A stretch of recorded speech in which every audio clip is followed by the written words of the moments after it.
ब्रह्मानन्दं परमसुखदं केवलं ज्ञानमूर्तिं द्वन्द्वातीतं गगनसदृशं तत्त्वमस्यादिलक्ष्यम् एकं नित्यं विमलं अचलं सर्वदी साक्षिभूतं भावातीतं त्रिगुणरहितं सद्गुरुं तं नमामि। भवानि त्वं दास्ये मयि वितरदृष्टिं सकरुणाम् इति स्तोतुं वाच कथयति भवानि त्वमिति तदैव त्वं तस्मै दिशसि निजसायुज्यपदवीं मुकुन्दब्रह्मेन्द्रस्फुटमकुटनीराजितमताम्। ॐ श्रीगुरुभ्यो नमः।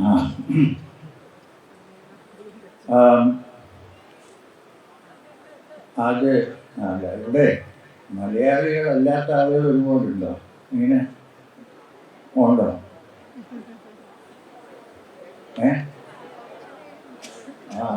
ഉണ്ട്. കൈയൊക്കെ ഇങ്ങനെ കാണിക്കുന്നുണ്ട്. അതുകൊണ്ട് ഞാൻ അല്ലെങ്കിൽ എനിക്ക് മലയാളത്തിൽ പ്രസംഗിച്ച് വലിയ ശീലമില്ല. എന്നാലും ശരി. അപ്പോ ഞാൻ കടികളെയും ബാക്കി ഇത് ഓർഗനൈസ് ചെയ്തവരെയെല്ലാം നന്ദി പറഞ്ഞിട്ട് ഇത് തുടങ്ങാം. കാരണം ശ്രീവിദ്യ ദേവിയുടെ ഒരു പ്രഥമ മാനിഫെസ്റ്റേഷനാണ് കൊടുങ്ങല്ലൂർ ഭഗവതി ദേവി. ശ്രീവിദ്യയെ പറ്റി സംസാരിക്കണമെന്നാണ് എൻ്റെ അടുത്ത് പറഞ്ഞത്. അല്ലേ? ശ്രീവിദ്യയെ പറ്റി എന്ത് സംസാരിക്കും? I was told that I should talk about Sri Vidya. What shall I talk about Sri Vidya? Of Rajarajeshwari, Tripura Sundari, Paramabhaktarika. There is nothing I can talk, but whatever little knowledge I have, I will share with you. At least it will clear the idea that Sri Vidya is not a shortcut, and that suddenly if you jump in the railway station or airport in front of me and say, Sri Vidya Dharama, it doesn't work that way. Sri Vidya sadhana is an authentic sadhana which you have to spend many years working on it. It's not a joke. It's not, you can't take a few bijaksharas and say, I've got Sri Vidya. This is not how it works. So I'm going to try and explain a little bit. If you need more details on Sri Vidya sadhana and what Sri Vidya is, fortunately there are wonderful texts available to us. There is the Parashurama Kalpa Sutram, Bhavana Upanishad, Tripura Rahasya, Jalata Sahasranama, Saundari Lahari, Sharada Tilakam. Then there's a great Bhaskara commentary on Lalita, which is called Varivasya Rahasya. So if you want details on it, you should study this with a teacher. You cannot practice Sri Vidya Upasana without a teacher, 100%. Don't read somewhere and start Sri Vidya Upasana. It may not work. If it works, it may work in directions which you never thought of. So one has to be careful with what one does. എന്നുവെച്ചാൽ സൂക്ഷിച്ച് ഗുരു ഇല്ലാതെ ശ്രീവിദ്യ ഉപാസന ചെയ്യാൻ പാടില്ല, നടക്കുകയില്ല. കുറെ പഠിക്കാൻ, അതിനെപ്പറ്റി ജപിക്കാൻ ഒക്കെ ചെയ്യാം, പക്ഷെ ശരിക്കും. So what is the aim of Sri Vidya? Sri Vidya is the sadhana and means of worshipping the Supreme Devi, Parashakti, who is all pervading, who is the beginning of all creation, which according to the Kaulachara is superior to Shiva. I cannot say that. I prefer to keep quiet. I don't want to get into this controversy. But according to the Shaktas and the Kauramargins, especially the Vamacharyans, Shiva without Shakti, the sound of E of Shakti becomes Shava. But I belong to the Samya Marga, which was promulgated by Adi Shankara. Of course, Bhaskara Raya is also a great writer on the subject of Samya Marga. So let us not go into the other path, which is, I won't say that it is not a path, it is a path. Why? Because all human beings, we have animal instincts. In fact, we are designated, one set of sadhakas are designated as pashus, means animals. We all have animal instincts. So the idea of Vamachara, I am not a practitioner, is bhogo yogayate, yoga through bhoga, which means once it is satisfied, when you are on the way to moksha, you will not be pulled back. But to come out, once you indulge, you need the help of a good guru, a good teacher. Otherwise, it's not possible. So therefore, in Vamachara, there is the usage of the Panchamakaras. But again, this has to be done under the guidance of the teacher and very carefully. To have Madhu, Babaji used to call me Madhu. To have Madhu as a ritual is different from being a drunkard. It's completely different. Sri Ramakrishna Paramahamsa had just to say Madhu before he was in ecstasy. Not even had to taste it. So, just like Saundarya Lahari described the Lahari of Saundarya of Yogi, written by Adi Shankara, the actual Lahari to be understood is within and not without part. Since we are human beings without weaknesses, it is possible to go from outside to the inside, provided we have a good teacher who guides us around. I did not have the guts to indulge in the Vamachara, the Kaulachara, so I stuck to Samya Marga because Babaji's express command that we should do only this. Now, in Sri Vidya Upasana, Babaji sent me to somebody to learn the Sri Vidya Upasana. When I came back, he tested me to see if I had learned. And then after 6 years, finally he said, okay. So what I'm trying to say is it's not a shortcut. Just because you learn 15 letters, Panchadashakshari, doesn't mean you are a practitioner of Sri Vidya. First thing to understand is already there in the first sloka of the Saundarya Lahari itself. Chirashaktya yukto yadi bhavati shaktaha prabhavitam, which means what? When everything is quiet, that state is Shivam. When there is a movement, when it becomes kinetic, that is Shakti. So, actually, in Sri Vidya Upasana, if you go into it and learn it and practice it, there is a krama for that. Which means you can't do it in 6 weeks, 2 weeks, it's not possible. First, there's a long period of Ganapati Sadhana, Ganesha Mantra, how to do the Upasana, which you could learn from a teacher. I cannot say that like this. Then you have the worship of Mahavarahi, Devata in the feminine gender of Varahi. Then you have the long worship of Matangi. Then you come to Bala Mantra, Bala Tripura Sundari, which is the gateway, and then you enter the Sri Vidya. It's not as if in 2 minutes I give you a mantra, and it's not like that. It takes a lot of time and effort to work, and you have to be very careful how you do. First, therefore, according to Shankara, clear your mind of all unnecessary thoughts, all harmful thoughts. Because the Sri Vidya Upasak, it is really a Sri Vidya Upasak. It's already merged in the Shakti of Parashakti. And so if you open this mouth and say something, it will come to pass. So you have to be careful as a sadhak how you control your emotions and what you can do.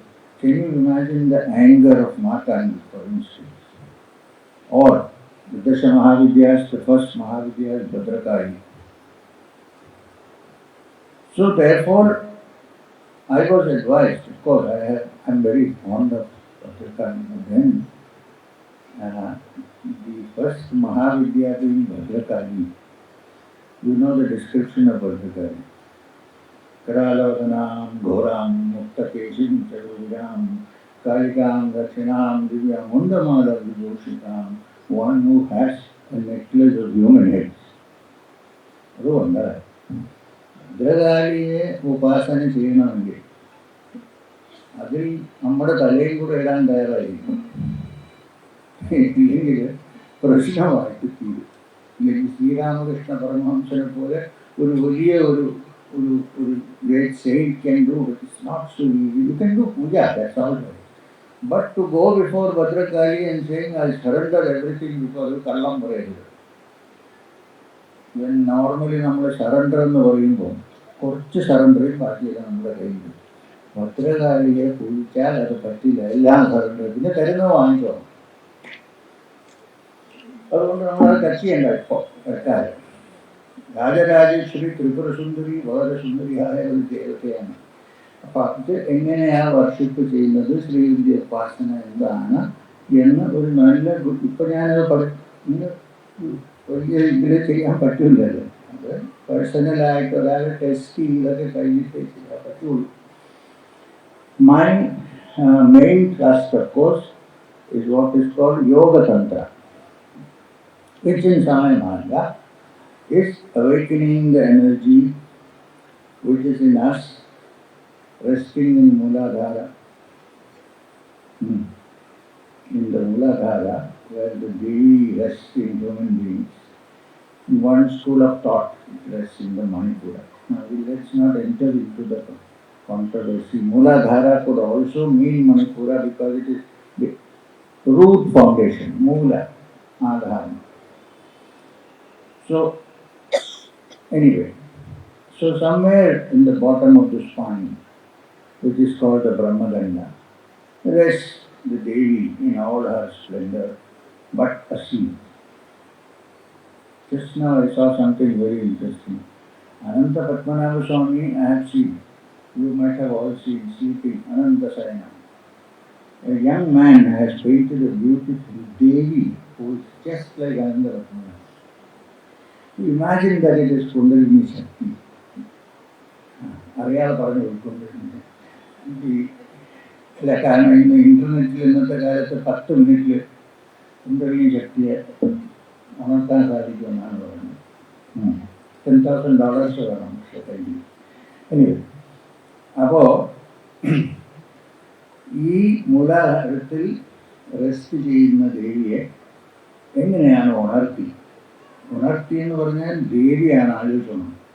നമ്മുടെ വീട്ടിൽ ഭാര്യയെ പോലും force ചെയ്യാൻ പറ്റില്ല എന്ന് പറയുന്നത് ഇല്ല.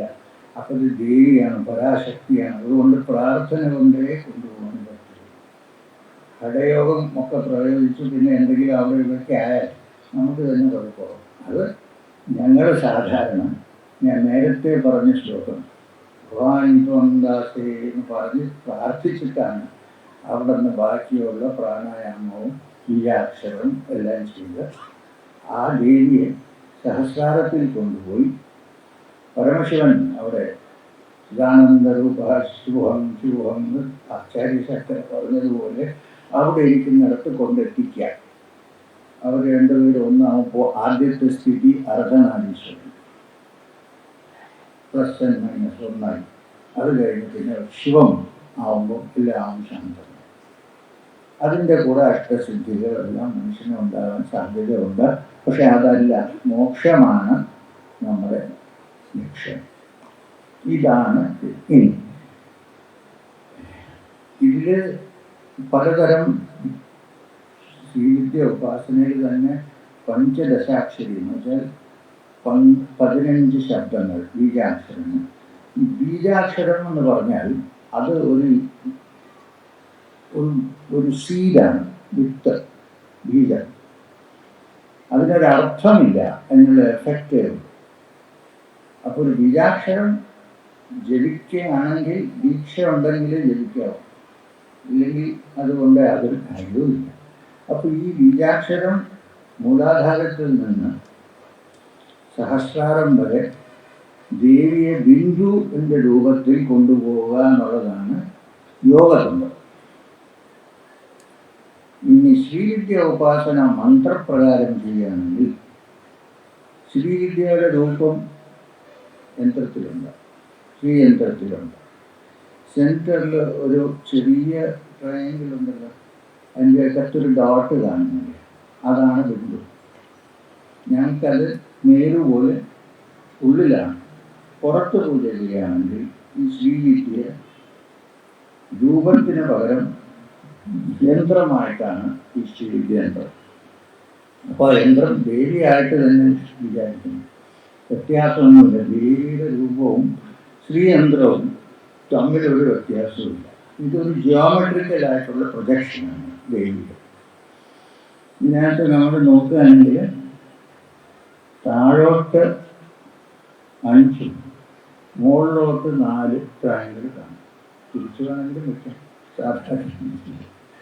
അപ്പോൾ മുകളിലോട്ടുള്ള 4 ട്രയാങ്കിൾ ശിവന്റെ പ്ലസ് എന്നുവെച്ചാൽ അനോഡ്.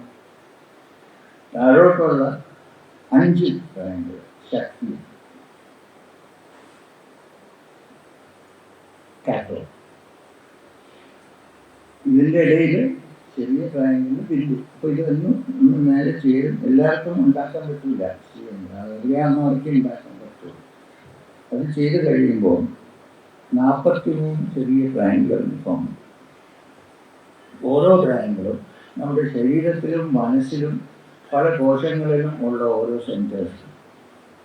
യന്ത്രപൂജ ശരിക്കും ഭക്തിയോടുകൂടി ബീജാക്ഷരം വെച്ച് പഞ്ചദശാക്ഷരി ആദ്യം ബാലമന്ത്രം വെച്ച് തുടർന്ന് ചെയ്യുകയാണെങ്കിൽ കുറേ ഡെവലപ്പ് ചെയ്യുമ്പോൾ ഈ ശ്രീയന്ത്രം നമ്മൾ ഉള്ളിൽ കൊണ്ടുവരാൻ ശ്രമിക്കും. അപ്പോൾ എക്സ്റ്റേണൽ വർഷിപ്പ് ഇന്റേണൽ വർഷിപ്പ് ഇതാണ്. അപ്പോൾ ഇതിൽ പല വേരിയേഷൻസ് ഉണ്ട്, അതൊക്കെ ടെക്നിക്കലാണ്. ചിലത് Srividya, some people use what is called Manmatha, Agastya, അങ്ങനെ പല വേരിയേഷൻസ് ഉണ്ട്. ശ്രീവിദ്യ, ലോപമുദ്ര, അങ്ങനത്തെ പല variation. Depending on the name, you can make out what will be the first manifested effect of chanting the mantra. Then there is general division of what is called Hari Vidya and Khandi Vidya. Hari Vidya means the Bijakshara that starts, with which you start, is Ha. Meaning the Hari Vidya, the first letter of Bijakshara is Ka. General division. അപ്പോൾ സൗന്ദര്യലഹരി, പരിവശ്യരഹസ്യം ഇതൊക്കെ വായിക്കുമ്പോൾ നമുക്ക് ബീജാക്ഷരം കിട്ടും. സൗന്ദര്യലഹരിയിലെ 32ാമത്തെ ശ്ലോകത്തിൽ ആദി ശങ്കരാചാര്യ വളരെ കെയർഫുള്ളും clear അല്ലാതെ കെയർഫുള്ളായിട്ട് എല്ലാ പണ്ഡിതശാസ്ത്രീയ 15 ബീജാക്ഷരം അതിനായിട്ട് വെച്ചിട്ടുണ്ട്. അതെങ്ങനെയാണ് തുറന്ന് നോക്കണത് എന്ന് നമുക്ക് മനസ്സിലാക്കണം, അത്രയേ ഉള്ളൂ. അത് പറഞ്ഞാലും ഞാനിപ്പോൾ അത് എക്സ്പോസ് ചെയ്താലും അത് വെറുതെ ഇങ്ങനെ ഇരിക്കുന്നത് അതൊന്നും ആവില്ല. അതിനെ ഒരു ദീക്ഷ വേണം. ഗണപതി കഴിഞ്ഞ് ബാക്കിയുള്ള ക്രമത്തിൽ തന്നെ ചെയ്യണം. ബാലമന്ത്രം ചെയ്ത് കഴിഞ്ഞിട്ടേ ശ്രീവിദ്യയിലേക്ക് പോകാവൂ. പിന്നെ അതിൽ ഒരു ബീജാക്ഷരം കൂടെ ചേർക്കുമ്പോൾ അത് ഷോഡശാക്ഷരിയാണ്, 16 അക്ഷരം. ഞാനതിപ്പോൾ അക്ഷരം പറഞ്ഞ കുഴപ്പമൊന്നുമില്ല, കാരണം ഭാസ്കരായുടെ വരവശ്യ രഹസ്യത്തിൽ ഉണ്ട്. എന്നാലും സംസ്കൃതം വായിക്കാറില്ല, അതുകൊണ്ട് പേടിക്കണ്ട, ഉണ്ട്. അത് ഞാനിപ്പോൾ അത് പറഞ്ഞാലും അത് ദീക്ഷയാണെന്ന് വിചാരിക്കരുത്, കാരണം അങ്ങനെയല്ല. അത് അത് വെറുതെ ബീജാക്ഷരം നമുക്ക് പറയാം, പക്ഷെ ദീക്ഷയല്ല. അപ്പോൾ അത് സൗന്ദര്യലഹരിയിൽ കമൻട്രി, ഭാസ്കരായ കമൻട്രി അനുസരിച്ച് 32ാമത്തെ ശ്ലോകത്തിൽ ആദിശങ്കരൻ ഒളിച്ചു വെച്ചിരിക്കുന്ന ബീജാക്ഷരങ്ങൾ സകലായി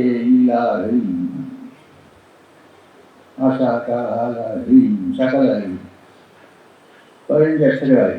അതുകൊണ്ടെന്താ കാര്യം? ഇത് ഏത് സെൻറ്ററിലാണ് വെക്കേണ്ടത്? ശ്രീവിദ്യോപാസന, ശ്രീയന്ത്രം ഉപാസന ചെയ്യുമ്പോൾ എങ്ങനെയാണ് അത് യൂസ് ചെയ്യേണ്ടത്?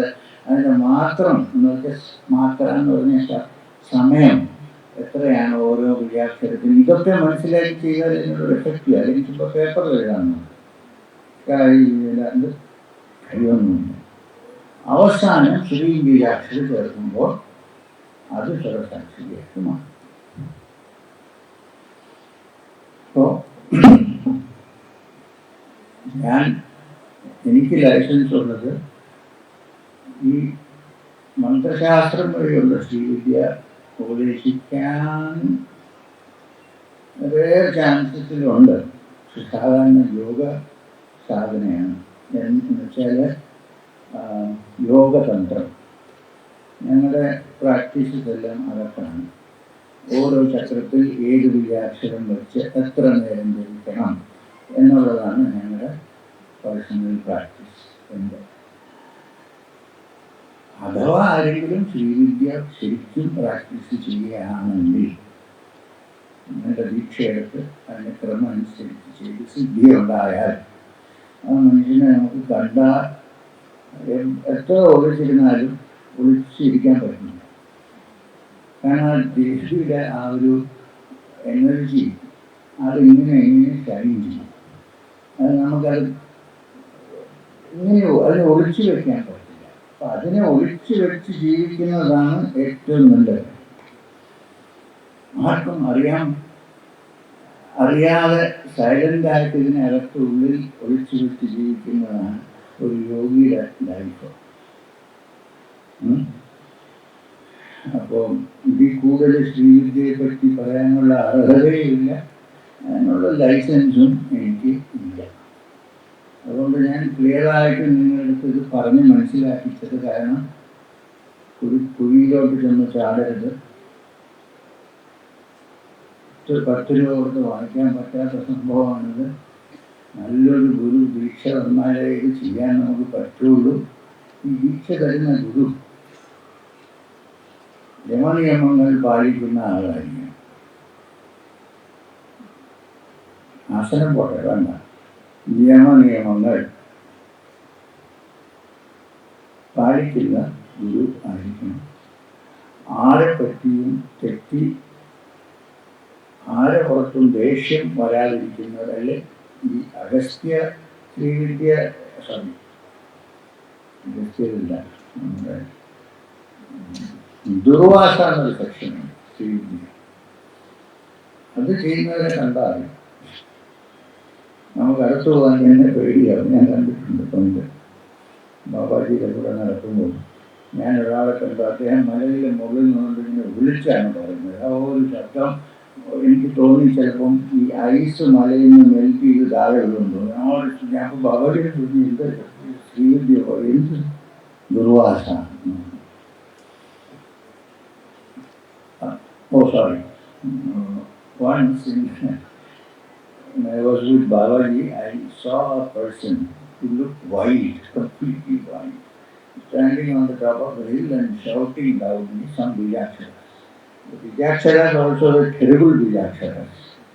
Madavada, what, nothing, Now Babaji told me, who is this person? Babaji was no. So sorry. Babaji said, he is a person who is practicing the Srividya section called Durvasa. He means no harm, but that is how it manifests itself. So there are different kinds. So all I want to say, the Srividya is being Srividya, the supreme knowledge, is the most powerful energy if you know how to tackle it and how to use it. Available to us on this earth given by great people in hidden ways so that everybody doesn't quickly catch on to it. And it's like splitting a small atom. Vijaksharas are very small. What happens when a small atom splits? Hiroshima, Nagasaki. So, the energies that can be set free through Sri Vidya are like 500 megaton bombs. So one has to be very careful how one goes about it. I'm not saying you should not study Sri Vidya. Better start with the worship of the Devi externally, or the worship of Sri Yankara, learn from somebody how to do it, and then slowly go into the deeper aspects of Sri Vidya. ഇത് കൂടുതൽ ശ്രീവിദ്യയെ പറ്റി പറഞ്ഞില്ല. ഒന്നുകൂടെ ഞാൻ നന്ദി പറയുന്നു ഈ സ്റ്റേജിൽ എന്നെ വിളിച്ച്